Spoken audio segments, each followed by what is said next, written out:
कोटड़ी मामा के अपडेट कंदा आहियूं तो खुदा जी बस्ती वारे इलाइक़े में हथियारबंद हथां नौजवान मारिजी वियो आहे। मक़तूल नौजवान इमरान अली जो मर्द अस्पताल मुंतकिल कयो वियो आहे।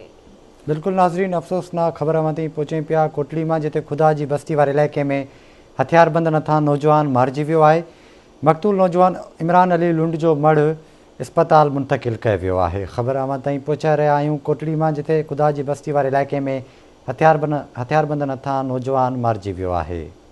अवांखे अपडेट कंदा आहियूं। अहम ख़बर आहे त कोटड़ी में खुदा जी बस्ती वारे इलाइक़े में हथियारबंदनि हथां नौजवान मारिजी वियो आहे। मक़तूल नौजवान इमरान अली जो मर्द अस्पताल मुंतकिल कयो वियो आहे। ब्रेकिंग न्यूज़ आहे, अवां सां ज़िक्र कंदा आहियूं त कोटड़ी में खुदा जी बस्ती वारे इलाइक़े में हथियारबंदनि हथां नौजवान मारिजी वियो आहे। मक़तूल नौजवान इमरान अली जो मर्द अस्पताल मुंतकिल कयो वियो आहे।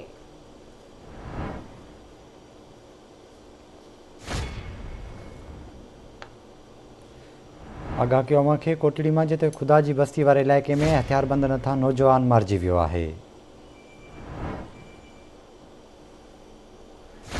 तफ़सील मालूम कंदासीं कोटड़ी में असद मंगरियो खां। जी असद, छा तफ़सील आहिनि? जी बिल्कुल, कोटड़ी साइड खुदा जी बस्ती में नामालूम हथियारबंदनि जी फायरिंग में 22 साला इमरान लुंड जो है वो क़त्ल थी वियो आहे। जिन वारस पहुची जो है पुलिस पहुची लाश पंहिंजी तहवील में वठी जो है बिलावल मेडिकल कॉलेज अस्पताल में मुंतकिल कयो आहे। जॾहिं त संदन वारसनि जो चवणु आहे त इमरान लुंड जो है कराची में मज़दूरी कंदो हुयो, उनखे धोखे सां घुराए जो है फोन ते उनखे क़त्ल कयो वियो आहे।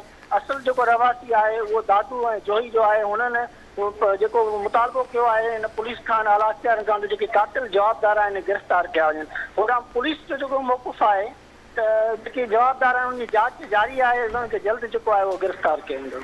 जी ठीक है, वरी मेहरबानी अवां जी असद अपडेट करण लाइ।